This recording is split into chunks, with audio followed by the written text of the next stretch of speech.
Hello everyone, स्वागत है आप सभी का। हम यहाँ पे कवर कर रहे हैं एसएससी सीजीएल 23 के टीयर 1 में आए हुए इंग्लिश के सारे क्वेश्चंस। और आज है 14 जुलाई का सेकंड शिफ्ट यानी 11:45 का शिफ्ट। तो चलिए वीडियो स्टार्ट करते हैं। Before that these exams which I have qualified which includes RRB NTPC 2019 जो कि रेलवे का एग्जाम है, and SSC CHSL and CPO, ये एग्जाम्स मैंने क्वालिफाइड किया है। Once again I welcome to this channel non tech study. तो चलिए आज के इस शिफ्ट में आए हुए सारे क्वेश्चंस को देख लेते हैं।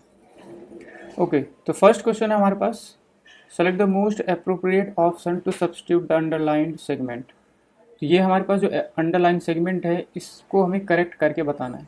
The boys and the teacher wants to win. तो यहाँ पे देखिए the boys and the teacher, यानी हमारे पास सब्जेक्ट कितने हो गए, एक से ज़्यादा, और एक से ज़्यादा हो गए यानी सब्जेक्ट कैसा है, प्लूरल। और प्लूरल सब्जेक्ट के लिए हमें वर्ब कैसा चाहिए, प्लूरल वर्ब। तो यहाँ पे जो सिंगुलर वर्ब है उसको हम चेंज करेंगे प्लूरल वर्ब में, यानी यहाँ पे क्या होगा, वांट। तो ये हट गया। उसके बाद हमारे पास 3 ऑप्शन हो गए। अब उसके बाद क्या लिखा है, ये वांट हमारा एक वर्ब है और विन भी हमारा वर्ब है। तो जब हम वर्ब को दूसरे वर्ब के साथ जोड़ते हैं तो इस वर्ब को हमें नाउन बनाना पड़ेगा। तो यहाँ पे एक प्रीपोजिशन का यूज होगा, और अगर हम प्रीपोजिशन यूज कर रहे हैं तो यहाँ पे जो वर्ब होगा वो फर्स्ट फॉर्म में होना चाहिए। ठीक है, तो यहाँ पे वॉन्ट टू वॉन्ट लिख दिया यानी सेकेंड फॉर्म, तो ये यहाँ पे इनकरेक्ट हो गया। यहाँ पे ये वर्ब इन दोनों को आपस में डायरेक्ट जोड़ दिया तो इसलिए यहाँ पे ये इनकरेक्ट हो गया। वॉन्ट टू विन यानी ये गिवन फॉर्म में है। ठीक है, तो ये हमारा करेक्ट ऑप्शन हो जाएगा। तो सही ऑप्शन हो गया the boys and the teacher want to win. ठीक है, ऑप्शन नंबर 4 हमारा करेक्ट होगा। Question number 2, most appropriate antonym of the underlined word. तो एंटोनिम किसका निकालना, compelled. He was compelled by everyone to join the group. Compelled यानी क्या होता है, किसी को फोर्सफुली या किसी चीज़ करने के लिए प्रेशर डालना, इसको बोलते हैं हम कंपेल्ड। ठीक है, तो कंपेल्ड का यहाँ पे क्या होगा अपोजिट, डिमर। डिमर यानी क्या होता है, किसी चीज़ के अगेंस्ट क्वेश्चन रेज करना। ठीक है, तो डिमर यहाँ पे यानी किसी चीज़ को करने से रोकना, यानी निगेटिव सेंस दे रहा है। ऑब्सक्योर्ड यानी क्या होता है, ऑब्सक्योर्ड यानी होता है या तो धुंधला, यानी जिसे हम क्लियरली विजिबल नहीं है उसे हम क्या बोलेंगे, ऑब्सक्योर्ड। या फिर ऐसे व्यक्ति जिसे वेल जो जिन्हें सब कोई नहीं जानते यानी नॉट वेल नोन्ड, इसको भी हम क्या बोलते हैं, ऑब्सक्योर्ड। तो यहाँ पे इस वर्ड से रिलेशन कोई भी नहीं है। कन्फेस करना, किसी को किसी चीज़ करने के लिए फोर्स करना, कन्फेस करना, तो ये इसका क्या हो गया, सिनोनिम। इंड्यूस करना, इंड्यूस यानी किसी चीज़ को करने के लिए मजबूर करना या फिर उसके प्रति एक्साइटमेंट जगाना, इसको बोलते हैं इंड्यूस। तो हमें क्या निकालना है, एंटोनिम। तो एंटोनिम में यहाँ पे दे रखा था क्या, इंड्यूस। इंड्यूस एक्चुअली क्या होगा, इसका सिनोनिम टाइप का ही वर्ड है जो उस चीज़ को करने के लिए उसके मन में एक्साइटमेंट लाना या उसके प्रति पॉजिटिव सेंस लाना। तो यहाँ पे कंपेल्ड का ये अपोजिट जो दिया था, आई थिंक ये रॉन्ग ऑप्शन होगा। यहाँ पे एक ही वर्ड हमारे पास निकला है, डिमर। डिमर यानी किसी चीज़ को करने से रोकना या उसके अगेंस्ट क्वेश्चन रेज करना, ये हमारा यहाँ पे एंटोनिम होना चाहिए। तो ऑप्शन नंबर ए यहाँ पे करेक्ट होना चाहिए। चल बढ़ते हैं नेक्स्ट क्वेश्चन पे। To kick the bucket, kick the bucket ये इडियम फ्रेज, इडियम है, इसका मतलब होता है टू डाई। सिंपली आप याद रखिए, टू किक द बकेट यानी to die. Next question, identify the correct, identify and correct the incorrectly spelled word. ठीक है, तो इसमें जो इनकरेक्ट वर्ड है उसको आइडेंटिफाई करना है और उसका करेक्ट स्पेलिंग भी बताना है। The collector paid floral tributes to the statue of Mahatma Gandhi after hosting the flag। तो यहाँ पे कलेक्टर सही स्पेलिंग है, paid floral FLORAL, floral tributes to the statue STATUE, statue of the Mahatma Gandhi after hosting the flag. Hosting, ये वाला host करना यानी किसी चीज़ को रिप्रेजेंट करने के लिए ये वाला होस्ट होता है। लेकिन यहाँ पे क्या बोला है, महात्मा आफ्टर होस्टिंग द फ्लैग यानी झंडा फहराना। होस्ट का यहाँ पे मीनिंग है कि जैसे हमने किसी चीज़ को रस्सी के थ्रू ऊपर लेके जाते हैं, इसको बोलते हैं होस्टिंग। तो ये वाला स्पेलिंग यहाँ पे इनकरेक्ट होगा। करेक्ट कौन सा होना चाहिए यहाँ पे, HOISTING, यानी ये वाला होस्ट हमें यहाँ पे चाहिए। ये वाला होस्ट कहाँ पे यूज किया जाता है, जहाँ पे किसी चीज़ को रिप्रेजेंट करना, ठीक है, मंच को प्रस्तुत करना, ये उस मीनिंग में हम ये वाला होस्ट करेंगे। झंडे को ऊपर ले जाने के लिए हम क्या यूज करेंगे, ये वाला होस्ट HOISTING। ठीक है, तो ऑप्शन नंबर 4 हमारा करेक्ट हो जाएगा। एंटोनिम निकालना हमें अंडरलाइन वर्ड का। Do you know the old adages the show must go on. Do you know the old adages यानी पुरानी कहावतें जो रिप्रेजेंट करती है ट्रुथ को, द ट्रुथ यानी जो सत्य पर आधारित कहावतें हैं उसके लिए हम क्या बोलते हैं, एडेज। जैसे the show must go on यानी शो हमेशा चलते रहना चाहिए, तो एक कहावत है। तो यहाँ पे ट्रुथ पर आधारित ऐसी सेंटेंस उसके लिए हम क्या बोलते हैं, एडेज। तो जो ट्रुथ पर नहीं है वो हमारा एंटोनिम होगा, तो मिसकंस्ट्रक्शन। ठीक है, ये मिसकंस्ट्रक्शन यानी फॉल्स पर आधारित, ये हमारा करेक्ट ऑप्शन हो जाएगा, मिसकंस्ट्रक्शन। रिबक यानी डांटना, डेयर, एडिक्शन, ऐसा कोई वर्ड नहीं होगा इसके लिए, तो हमारा करेक्ट ऑप्शन हो जाएगा मिसकंस्ट्रक्शन। नेक्स्ट क्वेश्चन हमारे पास question number 6, appropriate option to fill the blank. She reminds me always that I dash be a little more careful. सी, तो यहाँ पे क्या देखिए, सी रिमाइंड्स मी यानी प्रेजेंट का सेंटेंस है, always that I dash to be a more. तो present का जब बात कर रहे हैं तो कंप्लीट भी इस सेंटेंस को किस में करना है, प्रेजेंट टेंस में। तो आई हैड यानी पास्ट में नहीं जाना है, प्रेजेंट में ही बताना है। आई के लिए have, I have to be more careful यानी हैव यहाँ पे करेक्ट होगा, मस्ट नहीं, हैज़ तो होगा नहीं, हैज़ किसके लिए, सिमिलर के लिए होता है। तो यहाँ पे करेक्ट क्या होगा, I have to be more careful, क्योंकि हैव के बाद अगर हम हैव को मेन वर्ब मानते हैं तो यहाँ पे टू प्रीपोजिशन आता है, यहाँ पे टू दिया हुआ है। मस्ट एक मॉडल वर्ब होता है, मॉडल वर्ब के बाद एक मेन वर्ब का होना जरूरी है, मेन वर्ब और वो भी फर्स्ट फॉर्म में। तो यहाँ पे टू दे रखा है इसलिए मस्ट नहीं होगा, हमारा करेक्ट ऑप्शन क्या हो जाएगा, हैव। ठीक है, एंटोनिम बताना है हमें किसका, ब्रैकेट में दिए हुए वर्ड का, कैलस। कैलस यानी होता है इनसेंसिटिव, क्रूअल। तो क्रूअल का उल्टा क्या होगा, रेशनलिस्ट, अनसिम्पैथेटिक, ये भी अनसिम्पैथेटिक इसका सिनोनिम हो गया। हमें एंटोनिम चाहिए सिंपैथेटिक। ठीक है, सिंपैथी जिसके पास हो उसको हम क्या बोलेंगे, सिंपैथेटिक। तो ये कैलस का अपोजिट हो जाएगा, तो ऑप्शन नंबर 3 हमारा करेक्ट हो जाएगा। नेक्स्ट क्वेश्चन पर बढ़ते हैं, question number 8, rearrange the sentences.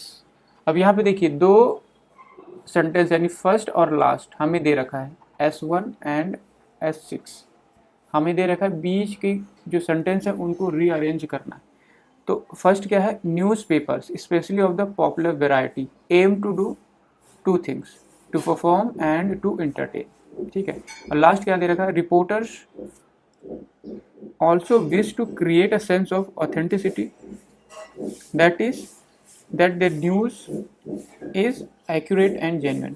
तो इस तरह के जो पैराजम्बल के क्वेश्चन है उसमें फर्स्ट पार्ट यानी इंट्रोड्यूसिंग पार्ट निकालना मुश्किल हो जाए, क्योंकि हमें इंट्रोड्यूसिंग पार्ट पहले दे रखा है। तो इस तरह में क्या करेंगे कि जो हमारे पास सेंटेंसेस हैं उनका आपस में कैसा रिलेशन है, अगर इस तरह में कोई पेयर हमें मिल जाता है तो वो ज़्यादा ईजी होगा। तो चेक करते हैं कि एक दूसरे में कोई रिलेशन वाला सेंटेंस यहाँ पे है कि नहीं। तो पी ऑप्शन क्या दे रखा है, इंटरटेनमेंट में B principally found in the center pages of the newspaper, in some of the feature articles and in some local news stories. The principal aim of the short news report on the front page is to inform। क्या होगा principal aim, जो front page होता है किस लिए, to inform करने के लिए। Most newspapers are published daily and the news reporters must make sure that they have up to the minutes news, यानी न्यूज़ रिपोर्टर होते हैं वो क्या मेक श्योर करते हैं, तो जो अपडेटेड न्यूज़ है उसको रिप्रेजेंट करना। In their news reports they will aim to create sense of immediacy. तो न्यूज़ रिपोर्ट में क्या करते हैं, दे विल एम, दे किस लिए यूज किया गया है, they will aim to create sense of immediacy. तो दे किसके लिए, यहाँ पे न्यूज़ रिपोर्टर के लिए किया गया है। ठीक है, यानी यहाँ पे अगर ये सब्जेक्ट है तो सब्जेक्ट के लिए प्रोनाउन यूज किया गया है एस में, यानी आर के बाद एस का होना जरूरी है। ठीक है, आर के बाद एस का होना जरूरी है क्योंकि न्यूज़ रिपोर्टर यहाँ पे दिया है और ये उनका प्रोनाउन है, तो पहले आर होगा फिर एस होगा। ठीक है, तो आर एस का पेयर कहाँ पे देख लेते हैं, आर के पहले एस है तो ये इनकरेक्ट हो जाएगा, आर के बाद एस, आर के पहले एस, यहाँ पे आर के बाद एस, ये करेक्ट पेयर यहाँ पे दिख रहा है। एक बार हम इसको पढ़ कर देख लेते हैं। तो इंटरटेनमेंट में भी principally found in the centre pages of the newspaper, in some of feature articles and in some local news report stories. P के बाद Q, the principal aim of the short news report on the front pages to inform. Most newspapers are published daily, and the news reporters must take sure that they have up to the minute news. In their news reports, they will aim to create a sense of immediacy, to convey the impression that they have rushed the news to the reader and that the information contained is very latest. Reporters also wish to create a sense of authenticity, that is that their news is accurate and genuine. ठीक है, तो ये वाला हमारा correct option हो जाएगा। हमने pair निकाल लिया कि आर के बाद एस होगा। ठीक है, तो इस तरह छोटा सा अगर पेयर मिल जाता है आपको तो वो इस तरह बड़े पैसेज को सॉल्व कर सकते हैं। अदरवाइज इसे आप स्किप करके लास्ट में सॉल्व करने का कोशिश करें। ठीक है, तो ऐसे भी जो भी पैराजंपल के जो क्वेश्चन है उसे आप जैसे इंग्लिश पार्ट को कर रहे हैं तो इंग्लिश के सारे क्वेश्चन होने के बाद आप पैराजंपल पर जंप करें। चलिए बढ़ते हैं नेक्स्ट क्वेश्चन पे। सिनोनिम बताना है किसका? रेडी का, और वो भी कहाँ से निकालना है? इस सेंटेंस में से। तो she was preparing dinner in the organize manner using well equipped tool while listening to the radio. Obviously ready यानी प्रिपेयर करना, यहाँ पे प्रिपेयरिंग दे रखा है तो ये हमारा सिनोनिम हो जाएगा। नेक्स्ट क्वेश्चन पर देखते हैं, क्वेश्चन नंबर 10। क्वेश्चन नंबर 10 हमारे पास देखिए क्या है। Identify how will ask everyone, क्या? If the children were not reading the book, if the children were not reading the book. ये यहाँ से यहाँ तक जो दिया है सेंटेंस, इसका पैसिव वॉइस बनाना। तो पैसिव वॉइस के लिए हमने सिंपल सा कॉन्सेप्ट क्या सीखा था कि जो भी इसका मेन वर्ब है उसको बी के फॉर्म में चेंज करो और मेन वर्ब का थर्ड फॉर्म लिखना है। तो मेन वर्ब क्या है यहाँ पे? वर नॉट रीडिंग, ये हेल्पिंग वर्ब हुआ। मेन वर्ब क्या हुआ? रीडिंग, तो आईएनजी के फॉर्म में। तो बी का आईएनजी फॉर्म क्या होगा? बीइंग, और रीड का थर्ड फॉर्म रीड ही होता है। तो ये हमारा करेक्ट आंसर होगा बीइंग रीड। उसके पहले जो हेल्पिंग वर्ब है वो तो होगा ही, तो वॉज या वर। सिंगुलर होगा तो वॉज, प्लूरल होगा तो वर, उसके बाद नॉट। तो ये जिस वाले सेंटेंस में है वो हमारा आंसर होगा। तो यहाँ पे देखिए were the books being red, तो यहाँ पे हमें नेगेटिव सेंटेंस है ना, तो नॉट का होना जरूरी है। यहाँ पे नॉट नहीं दिया तो ये इनकरेक्ट।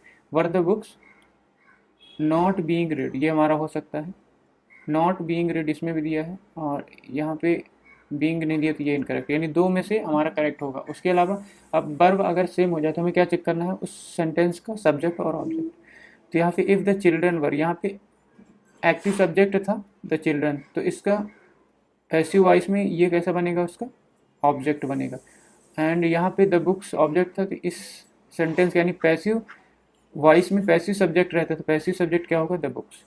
तो इसमें क्या है? द बुक्स, और इसमें द बुक्स सिंगुलर कर दिया। हमें क्या चाहिए? द बुक्स, यानी ऑप्शन नंबर सेकेंड हमारा करेक्ट होगा। ठीक है, तो एक्टिव से पैसिव बनाने के लिए दो चीज़ें याद रखिए।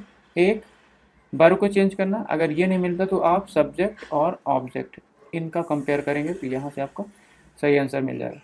नेक्स्ट क्वेश्चन, सिनोनिम बताना। हॉस्टाइल, हॉस्टाइल यानी दुश्मनी, दुश्मनी यानी अनफ्रेंडलीनेस, अनफ्रेंडली रिलेशन, यानी ऑप्शन नंबर 4 यहाँ पे करेक्ट होगा।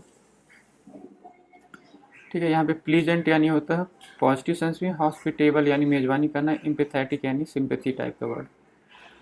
नेक्स्ट है हमारे पास, the fact that God created man in his personal view by giving him intellectual spirit elevates him above the beasts of the field. तो गॉड ने create किया मैन को इन हिज पर्सनल व्यू, कैसे? By giving in intellectual spirit देकर, जो उन्हें elevate करता है। तो यहाँ पे जो पर्सनल व्यू किसके लिए दिया गया है? जो मैन क्रिएट किया गया उनके लिए। तो पर्सनल व्यू यानी पर्सनल इमेज क्रिएट करने के लिए, यानी ओन इमेज यहाँ पे करेक्ट होगा। ठीक है, नेक्स्ट क्वेश्चन हमारे पास क्या है? पैराजंबल का क्वेश्चन है। 4 सेंटेंस हैं, इन्हें रीअरेंज करना। देखिए यहाँ पे फर्स्ट पार्ट क्या हो सकता है? A, B, C and D, यानी कोई इनमें से फर्स्ट पार्ट मिल जाए वो सेंटेंस हमारा हो सकता है। यानी इंट्रोडक्टरी जो पार्ट सेंटेंस है वो निकाल सकते हैं। अगर इनमें कन्फ्यूजन होगा तो हम एक दूसरे में रिलेशन अगर कोई मिल जाता तो वो हमारा करेक्ट आंसर होगा। During the summer I notice that the leaves of the tree were beginning to wither, यानी कैसा झड़ना चालू हो जाता है। अब ड्यूरिंग द समर लिख दिया, यानी कौन सा समर है? उसने डायरेक्ट द लिख दिया, यानी डेफिनेट समर की बात कर गया, यानी हमें पता है कौन सा समर। अगर यहाँ पे और दूसरे सेंटेंस पे दिया है समर के बारे में इंफॉर्मेशन, यानी उसका इंट्रोडक्टरी पार्ट ए ना होकर कोई और होगा। तो चेक करते हैं एक बार समर के बारे में कहीं और दिया कि नहीं। I am specially proud of it, किसके बारे में बता रखा है, इट हमें पता नहीं, यानी हमारा फर्स्ट पार्ट बी भी नहीं हो सकता। The tree had grown against a wall, warm wall on the sheltered side of the house last summer I spend many days, यानी किस समर की बात कर रहा है, लास्ट समर, इसी समर को फिर यहाँ पे लिख दिया ड्यूरिंग द लास्ट समर, यानी फर्स्ट पार्ट हमारा क्या होगा, डी ऑप्शन, क्योंकि समर के बारे में बता रखा है कि किस समर की बात कर रहा है, तो last summer. I spend many days in garden watching thousands of ants crawling up the trunk of my prize peach tree, कैसा tree, peach tree. Up the trunk, trunk यानी क्या होता है, तना, जहाँ से पेड़ का ये जो ब्रांचेस है वो निकलते हैं, इसको हम बोलते हैं ट्रंक। यानी हमारा जो इंट्रोडक्टरी पार्ट क्या है, डी, जिसमें हम बात कर रहे हैं लास्ट समर के बारे में, और यहाँ पे गार्डन और ट्री के बारे में बताया गया। यहाँ पे देखिए of my prize peach tree, यानी कौन सा ट्री है, प्रीच ट्री, यानी हमारा जो ट्री है, ट्री के बारे में इंफॉर्मेशन दे रहा है। इंट्रोडक्टरी पार्ट क्या होगा, ऑप्शन नंबर डी, क्योंकि दूसरे में देखिए यहाँ पे क्या लिखा है, द ट्री, यानी किस ट्री की बात कर रहा है, प्रीच ट्री, तो सी जो है इस डी के बाद ही आएगा, क्योंकि इंट्रोडक्टरी पार्ट यानी ट्री के बारे में किस पार्ट में बता रखा है, डी। ठीक है, तो हमारे पास करेक्ट ऑप्शन एक ही दे रखा है, डी से स्टार्ट होने वाला, ऑप्शन नंबर एक। नेक्स्ट क्वेश्चन पर चलते हैं, क्वेश्चन नंबर 14, एक्टिव वॉइस में निकालना है। Was the bag packed by Mary, देखिए जब हम एक्टिव वॉइस से पैसिव वॉइस में जाते हैं तो मेन वर्ब को बी के फॉर्म में चेंज करते हैं और V3 में करते हैं। देखिए जब हम पैसिव वॉइस से एक्टिव वॉइस यानी उसका उल्टा जाएंगे तो जो भी बी के फॉर्म है उसको हम मेन वर्ब के फॉर्म में चेंज कर देंगे बस। तो यहाँ पे देखिए was the bag packed by Mary, तो वॉज हमारा हुआ बी का फॉर्म, किस फॉर्म में, सेकेंड फॉर्म में, और वॉज पैक्ड यानी मेन वर्ब को थर्ड फॉर्म में लिख रखा है। ठीक है, तो मेन वर्ब को हम सेकेंड फॉर्म में चेंज करेंगे और सब्जेक्ट क्या होगा हमारे पास, मैरी। अब ये जैसा कैसा है, क्वेश्चन टाइप ये हमारा सेंटेंस है, यानी हेल्पिंग वर्ब को पहले रखेंगे, तो जो पास्ट टेंस जो हम लिखते हैं कैसे, क्वेश्चन टाइप में, तो जो इसका हेल्पिंग वर्ब होता है वो क्या होता है, डिड। ठीक है, तो डिड को स्टार्ट में करेंगे तो यहाँ पे वॉज है, इज है, डू है, ये हमारे पास डिड है। तो हमारे पास जो करेक्ट ऑप्शन हो जाएगा, did Mary pack the bag. ठीक है, यहाँ पे पैक थर्ड फॉर्म, तो यहाँ पे हेल्पिंग वर्ब आने के बाद जो वर्ब होता है फर्स्ट फॉर्म में होता है, तो ये हमारा करेक्ट ऑप्शन होगा। नेक्स्ट क्वेश्चन हमारे पास क्या है, एंटोनेम निकालना किसका, ऑप्टिमिस्टिक का। ऑप्टिमिस्टिक का एंटोनेम, तो ऑप्टिमिस्टिक यानी होता है पॉजिटिव, किसी चीज़ में पॉजिटिव रिजल्ट की आशा रखना, आशावादी एक्चुअली बोलते हैं ऑप्टिमिस्ट। तो इसमें से निकालना इसका निगेटिव यानी antonym. After the incident Radha prepared herself to stay positive even in gloomy, gloomy यानी निराशा, तो पॉजिटिव का अपोजिट क्या हो जाएगा, निगेटिव, निगेटिव में ग्लूमी दे रखा है, यानी हमारा ऑप्शन नंबर 4 करेक्ट हो जाएगा।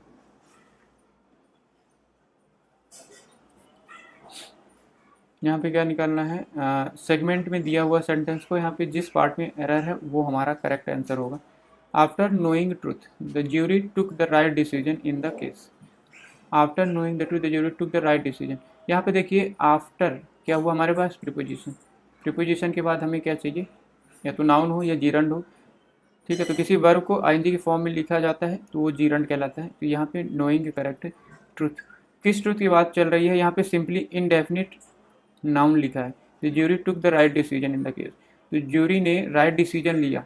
जब उसने राइट डिसीजन लिया तो ट्रूथ के बारे में सबको पता था, तो जब ट्रूथ को हम डेफिनिट करेंगे तो यहाँ पे आर्टिकल, डेफिनिट आर्टिकल का होना जरूरी है। तो करेक्ट क्या हो जाएगा, after knowing the truth the jury took the right decision in the case. ठीक है, तो यहाँ पे ऑप्शन नंबर फर्स्ट यानी ऑप्शन नंबर थर्ड जो हमारा फर्स्ट पार्ट था वो हमारा करेक्ट हो जाएगा। क्वेश्चन नंबर 17 देखिए, क्या करना, following sentence 4 words are underline out of which 1 word is incorrect, identify the incorrect spelled word. जो इनकरेक्ट स्पेल्ड वर्ड है उसे हमें आइडेंटिफाई करना। A lot of spontaneity, spontaneity it is required from the speaker in an extempore speech. The speaker is expected to brainstorm ideas and give speech instantaneously. तो जो underline है उसका spelling देखिए, instantaneous, इंस्टेनियसली ये करेक्ट है, brain storm ये correct है, extempore ये करेक्ट है, स्पॉन्टेनिटी, स्पॉन्टेनिटी ये स्पेलिंग नहीं होता। स्पॉन्टेनिटी का क्या होता है? TANEITY, स्पॉनिटी होता है। जैसे यहाँ पे लिखा है ना इंस्टेनियसली, तो TANE, तो यहाँ पे NE का होना जरूरी है, तो NEITY होगा हमारे पास स्पॉन्टेनिटी। तो ये हमारा इनकरेक्ट वर्ड है। नेक्स्ट क्वेश्चन पर चलिए बढ़ते हैं। वन वर्ड हमें लिखना है। Person who believe that laws and governments are not necessary, यानी सत्ता के अगेंस्ट। एंटेगोनिस्ट, विरोधी नहीं होगा। एंटी क्राइस्ट नहीं। एनार्किस्ट, अराजकता जिसे बोलते हैं। एनआर्किस्ट, एन निगेटिव वर्ड है, आर्किस्ट यानी होता है सत्ता, तो ये हमारा करेक्ट वर्ड होगा anarchist. Miss the boat, miss the boat यानी होता है अफसर को अफसर चूक जाना। Missing the good opportunity. ठीक है, ऑप्शन नंबर फर्स्ट हमारा करेक्ट हो जाएगा। सिंपल सा एडियम था। Question number 20, rearrange the passage. तो इस टाइप के हमारे पास थर्ड क्वेश्चन आ चुका है, यानी जो अरेंजमेंट के क्वेश्चन है वो अच्छे खासे आ रहे हैं, यानी 3 क्वेश्चन आ रहे हैं इसमें। टाइम टेकिंग रहते हैं इस टाइप के क्वेश्चन। चलिए यहाँ पे देखते हैं। अगर हम बात करें फर्स्ट पार्ट, तो यहाँ पे कौन कौन सा दिया है? A, B and D। Check करते हैं। A, the outcome is much more likely to be favourable if there is substantial international aid if then if there is not. Many of the underdeveloped countries will promote the growth of their economy in one way or the other, no matter whether they receive substantial outside aid in the process or not. By substantial aid I mean not only the, यहाँ पे देखिए substantial aid का मतलब बता रखा है। अब यहाँ पे इंट्रोड्यूस किया था they receive substantial outside aid, यानी जो बी है उसके बाद ही सी होगा, मतलब एग्जैक्ट उसके बाद हो ना हो, लेकिन बी के बाद ही सी होगा। The character of that development however is likely, however कब यूज करते हैं? जब उसका रिजल्ट बताने के लिए। तो यानी डी हमारा फर्स्ट पार्ट नहीं होगा। ठीक है, तो डी नहीं होगा तो क्या होगा? बी होगा या ए होगा? बी होगा या ए होगा? ए में क्या रखा था हमारे पास? The outcome of much more likely to favourable, उसने उसके रिजल्ट के बारे में बताया गया कि आउटकम कैसा होगा? फेवरेबल होगा। If there is substantial international aid then if there is not, यानी ये रिजल्ट बता रहा है। तो ऑप्शन नंबर बी हमारे पास एक ही बचा है, और बी के बाद क्या दे रखा है? डी, इसका रिजल्ट फिर ए और ये सी। ठीक है, तो बी के बाद सी इसमें आ रहा है। ठीक है, तो ऑप्शन नंबर ए हमारा करेक्ट हो जाएगा।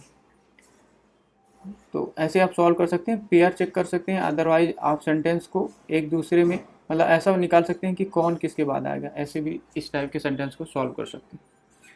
क्वेश्चन नंबर 21, ये अब आ गया हमारे पास क्लोज टेस्ट के क्वेश्चन। तो सबसे पहले हम क्या करेंगे, एक बार इस पैसेज को पढ़ के फिर इनके ब्लैंक्स को फिलअप करेंगे।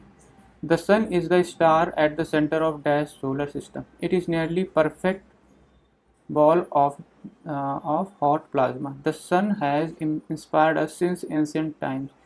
It is central to mythology and religion in days around the world. Actually ये क्या दे रखा है? सन के बारे में, या फिर जो हमारे एस्ट्रोनॉमिकल ऑब्जेक्ट हैं, आकाश तारे हैं, उसके बारे में बता रखा। तो ये एक क्या दे रखा है? रियल स्टोरी, या फिर ऐसे बोल सकते हैं फैक्ट्स है। ठीक है, स्टार के बारे में है, तो ये सिंपल सा फैक्ट है, तो इसको आगे पढ़ने की क्या ज़रूरत है, इसको आप फिलअप ही करते हैं। ठीक है, फैक्ट है ये। पहला हमारा जो ब्लैंक्स है क्या है? The sun is the star at the centre of solar system. Solar system object हुआ, और यहाँ पे ये डेफिनेट ऑब्जेक्ट है, तो यहाँ पे सिंपली द ही आएगा, सबको पता है, तो यहाँ पे द ऑप्शन हमारा करेक्ट हो जाएगा, centre of the solar system. Next में क्या दे रखा है? Filling blank 2, it is nearly perfect ball of hot plasma.